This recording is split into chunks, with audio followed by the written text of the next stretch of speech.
Yang kiri ulur. Kap. Ya, udah.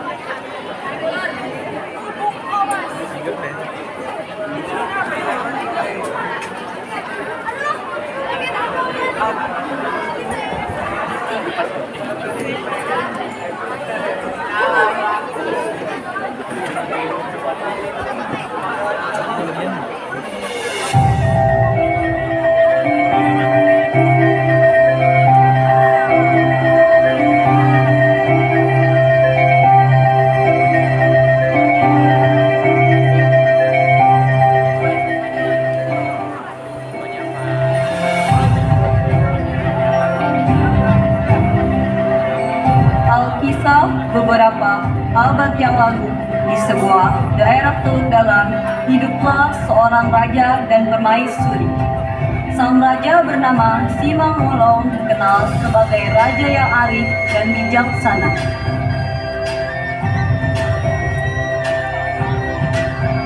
Mereka memiliki seorang putri dan cantik jelita bernama Sri Pandan. Sri Pandan ialah seorang pekerja keras dan pintar. Ia piawai dalam menenun,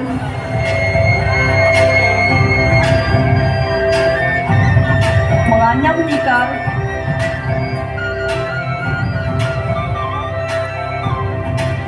dan menumbuk padi.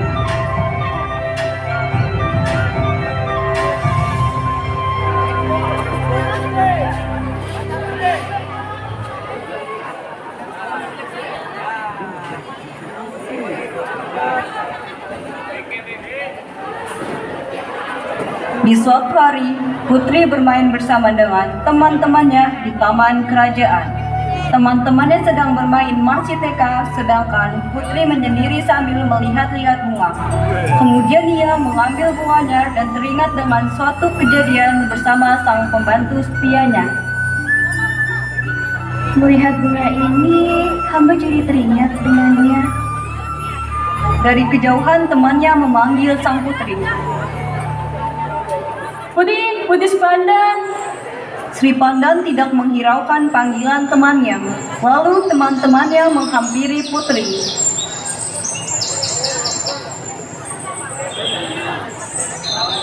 Tuan Putri, ada apa gerangan yang membuat Anda melamun sampai tersenyum? Bahkan panggilan kami pun tidak terdengar olehmu. Tidak, saya hanya sedang mengagumi keindahan bunga ini. Benarkah begitu? Ya, tentu saja. Alangkah baiknya kita kembali ke istana. Sudah cukup lama kita di sini. Juga, aku sudah bilang bukan, jangan memanggilku dengan sebutan Tuan Putri. Cukup panggil aku dengan namaku saja. Kita ini teman, mengerti? Baiklah Sri Pandan. Mereka kembali ke istana.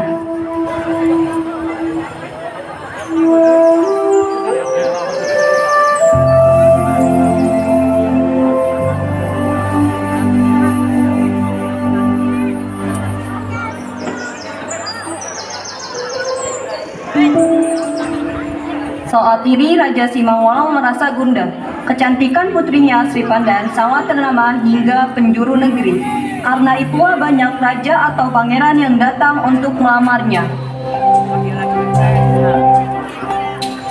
Ada apa suamiku? Kenapa kau terlihat gundah? Sayang, tengah memikirkan lamaran yang datang untuk putri kita yang tercinta. Banyak sekali raja dan pangeran yang ingin mempersunting Sri Pandan. Bukankah itu hal yang baik? Lalu kenapa kau seperti ini? Aku hanya takut tidak tepat memilih calon untuk putri kita.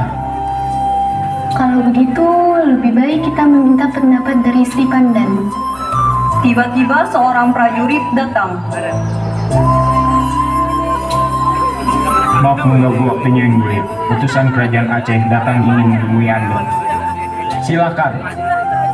Utusan Raja Aceh masuk.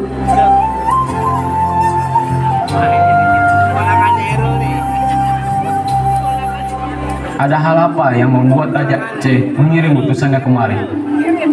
Saya membawa pesan dari Raja Aceh yang bersih lamaran meminang Putri Sripandan untuk Pangeran Aceh.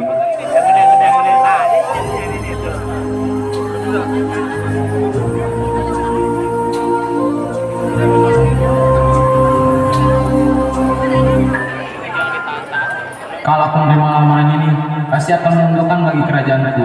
Kerajaan Aceh juga sangat terkenal di seluruh penjuru negeri.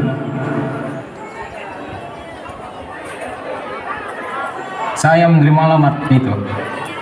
Ratu terkejut mendengar jawaban dari sang suami.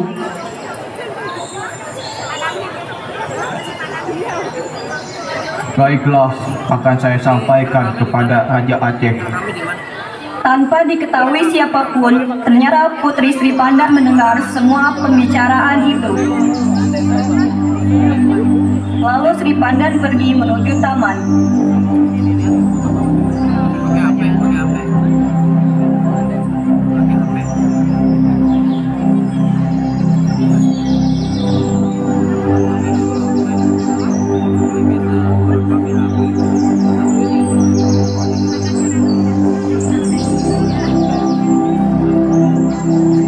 Ia melihat-lihat bunga dan mengambil kupu-kupu yang hinggap di salah satu bunga dengan perasaan sedih. Hobatan melihat Putri sedang menyendiri menghampirinya. Mengapa kau menyendiri, Tuan Putri?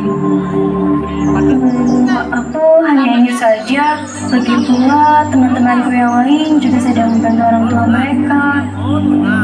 Putri hanya tersenyum ke arah Hobatan. Namun Hobatan tahu kalau senyuman yang ia lihat bukan senyuman asli sang putri. Apakah Anda yakin, Tuan Putri? Raut wajah Anda mengatakan kalau ada sesuatu yang membuat Anda sedih. Tuan Putri sedikit tersentak mendengar perkataan dari Hobatan. Bagaimana bisa diungkapkan hal itu? Aku mendengar sebuah kabar yang buruk, karena itu membuatku sedih dan gelisah. Lupakanlah sejenak kesedihanmu, Putri. Lihatlah, bunga ini sangat cantik, sama seperti dirimu saat tersenyum. Sang putri tersipu mendengarnya. Kau selalu bisa membuatku bahagia. Terima kasih, Hobatan. Kau sudah membuatku melupakan kesedihanku. Tersenyumlah selalu, Putri, karena itu kebahagiaan bagi semua orang di kerajaan ini. Kemudian sang putri kembali ke istana dan Hobatan menunaikan tugasnya kembali.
Sama jadi bucin kalau mau antri bagian aja. Soalnya nggak bisa diomongin. Antri foto. Keesokan harinya, Sri Pandan dipanggil oleh Raja Simangolong untuk ke ruang kerajaan. Anakku Sri Pandan, kini kau sudah menanjak dewasa dan sudah saatnya kau menaiki jenjang rumah tangga. Kata pertama yang diucapkan Raja ketika Sri Pandan datang. Sebagai seorang raja di daerah ini, saya menginginkan agar engkau dapat dipersunting seorang calon raja, dan keinginan itu terkabul. Utusan Raja Aceh telah datang ke kerajaan ini untuk melamarmu. Sejenak Raja Simangolong menghentikan kata-katanya dan menatap wajah putrinya. Putri Sri Pandan masih menunduk, butir-butir air matanya jatuh satu-satu ke pipinya. Sekarang katakanlah bahwasanya kau telah dapat menerima pinangan Raja Aceh itu. Ucap Raja Simangolong membujuk putrinya. Sri Pandan mengangkat kepalanya, menatap Raja Simangolong dengan mata basah dan berkata, Ayahanda, maafkanlah anak Anda jika akhirnya nanti apa yang anak Anda katakan ini menusuk hati Ayahanda. Terus terang, anak Anda tidak dapat menerima pinangan itu sebab hingga di sini Sri Pandan tak sanggup lagi meneruskan kata-katanya. Bentak Raja Simangolong, putri Sri Pandan tersentak. Sebab kau telah mencintai seorang laki-laki lain, tidak ada pilihan lain untukmu selain putra mahkota Raja Aceh itu. Dan kau harus tahu, persoalan ini adalah persoalan martabat, masalah nama baik ayahanda sebagai seorang raja. Sri Pandan dengan rasa takut kembali berkata, Ayahanda, kasihanilah diri anak Anda ini. Hati telah tertambat. Laki-laki itu seorang yang hina Ayahanda, tetapi jurang perbedaan kedudukan telah tertimbun oleh kasih sayang. Katakan, siapa dia? bentak Raja Simangolong seolah-olah tidak sabar lagi mendengarkan alunan suara putrinya. Laki-laki itu pasti Ayahanda kenal. Dia dekat dengan kita, pembantu yang setia, si Hobatan. Raja Simangolong yang mendengar itu bangkit sambil menghentakkan kakinya. Dengan muka merah padam, dia bergumam. Kau, Sri Pandan, telah beraninya mencoreng arang di mukaku. Kau harus menjauhkan diri dari si Obatan, dan si Obatan akan segera disingkirkan. Tapi Ayahanda, engkau adalah raja yang adil dan bijaksana. Bukankah semua orang punya hak yang setara? Si Hobatan adalah juga manusia yang berhak atas perlakuan yang sama. Dia mempunyai budi pekerti yang baik, pintar, dan salahkah anak Anda kalau betul mencintainya? Jangan membantah, kau Sri Pandan. Kau harus menerima lamaran itu. Sri Pandan dengan hati sedih pergi keluar ruang istana. Hatinya seperti diiris-iris mendengar perkataan dari ayahandanya.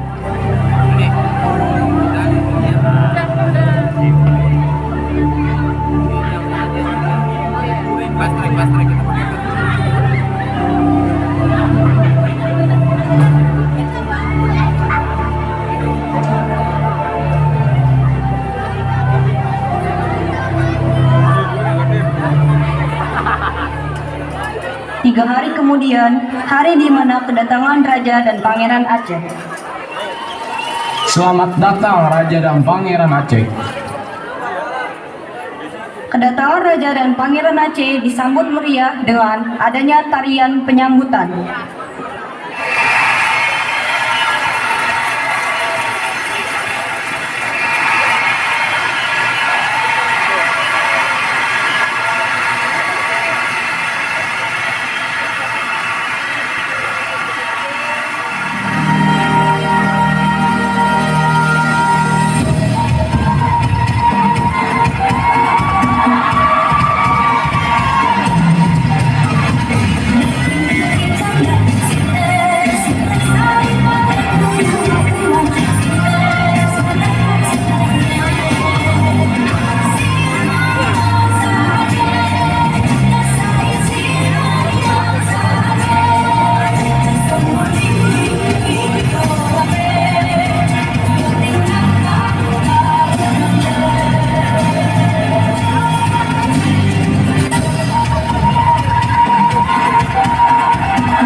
Terima kasih Raja Simamolong karena sudah menyambut kami dengan tarian yang luar biasa. Sudah menjadi kewajibanku untuk menyambut tamuku dengan baik. Ayo, Raja Simangolong membawa Raja dan Pangeran Aceh mengelilingi kerajaan.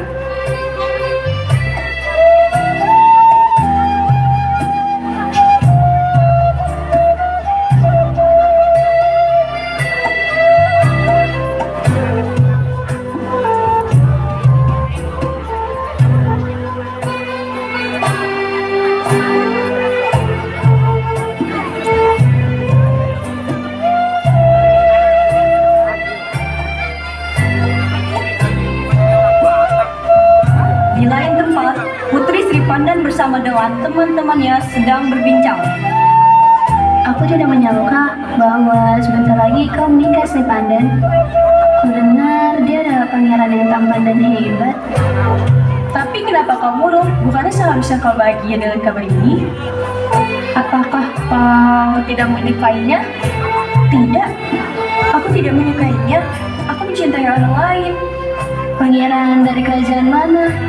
Bukan seorang pangeran, tapi seorang pembantu pihobatan. Teman-temannya terkejut.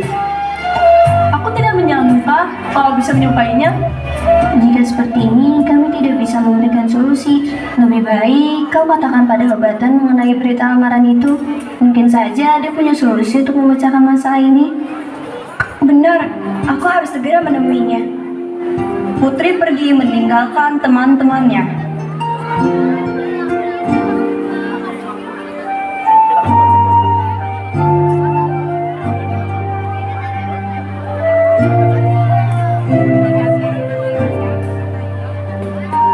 Hobatan sedang berada di kamarnya dikejutkan dengan kedatangan di Pandan. Ada perlu apa, Putri? Tidak perlu seperlu itu. Kita sedang berdoa saat ini. Baiklah, ada apa denganmu? Ayahanda telah menetapkan pernikahanku dengan Pangeran Aceh. Apa yang harus kulakukan untuk mencegahnya? Aku sudah berkata yang sejujurnya pada Ayahanda, tetapi dia tidak mendengarkanku dan tetap menerima lamaran itu. Kekasihku Sri Pandan, dari dulu sudah kukatakan bahwa tidak mungkin raja akan merestui hubungan kita. Tapi engkau bersikeras melakukannya. Seharusnya engkau sadar, seorang pembantu tidak mungkin bisa bersanding dengan seorang tuan putri yang kecantikannya dikagumi seluruh pemuda di daerah ini. Hanya ada satu solusi. Terimalah lamaran dari Pangeran Aceh, turuti keinginan ayahandamu. Tidak, bagaimana dengan hubungan kita? Kau ingin melupakannya begitu saja? Tidak ada pilihan lain. Pergilah, kekasihku. Hanya ada satu cara. Lubuk di pinggir sungai Asahablah solusinya. Sri Pandan pergi dari kamar Hobatan sambil menangis. Jangan lakukan itu, Putri. Teriak Hobatan tetapi dihiraukan Sri Pandan.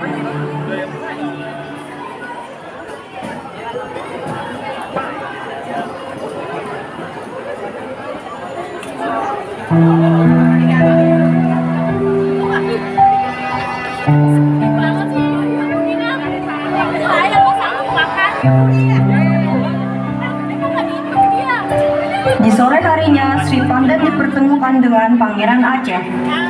Ternyata memang benar, kau sangat cantik Putri. Tetapi kalau matamu terlihat sumbang. Tidak, aku tidak terlihat begitu. Apakah kau sedang berada dalam masalah? Aku baik-baik saja. Aku melupakan sesuatu. Ada hal yang harus kuurus. Permisi. Sri Pandan meninggalkan Pangeran Aceh sendirian.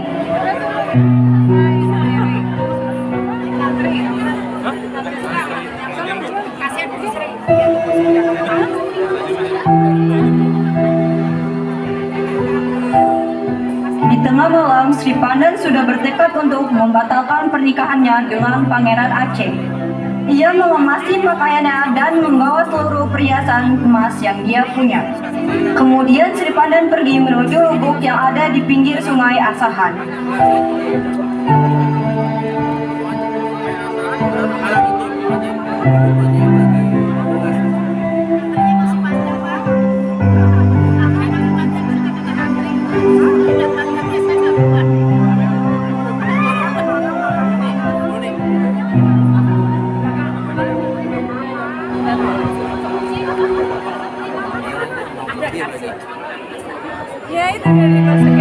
Sesampainya di sana, Putri mengucapkan selamat tinggal kepada Hobatan dan keluarganya. Selamat tinggal kekasihku. Aku menunggumu di lubuk ini. Maafkan aku ayahanda dan ibunda karena tidak bisa menuruti keinginan kalian. Sri Pandan mulai menjatuhkan barang-barangnya ke lubuk. Tidak akan ada lagi perempuan secantikku di kerajaan ini di kemudian hari. Setelah mengatakan itu, Sri Pandan melompat ke dalam lubuk.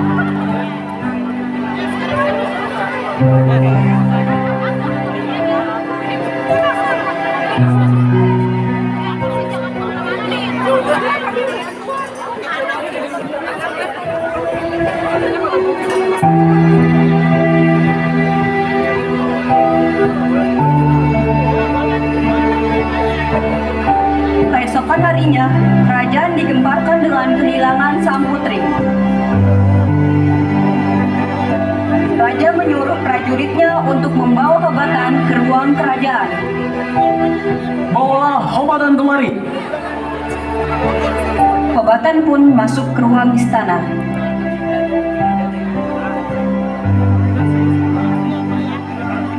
Hobatan, kau bawa kemana putriku? Saya tidak membawa putri raja. Tidak mungkin. Apa yang tidak mungkin? Putri mengatakan akan bunuh diri di lubuk dekat sungai Asahan itu. Tapi saya tidak mempercayai perkataannya itu.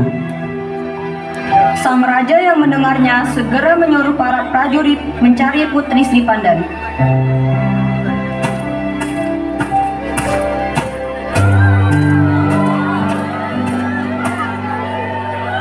Sang raja dan ratu sangat terpukul dengan kepergian putrinya. Karena pernikahan batal, raja dan pangeran Aceh kembali ke daerahnya dengan perasaan kecewa.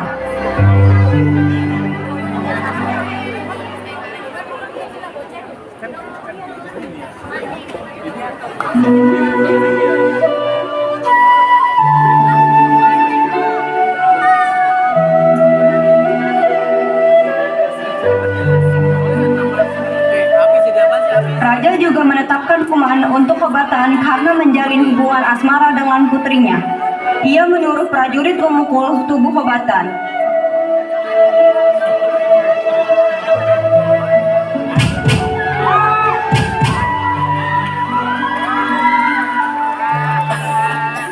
Hobatan sendiri tidak melawan karena ia sadar bahwa putri Sri Pandan bunuh diri karenanya.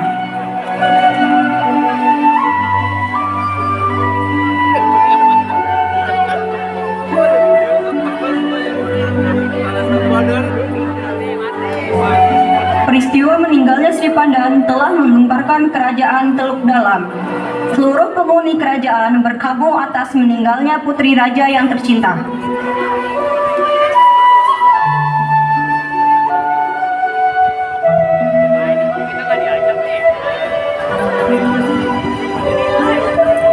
Sejak peristiwa matinya Sri Pandan di dalam lubuk itu, penduduk menamai lubuk itu Lubuk Omas. Sebab putri Sri Pandan masuk ke dalam lubuk itu dengan membawa emasnya.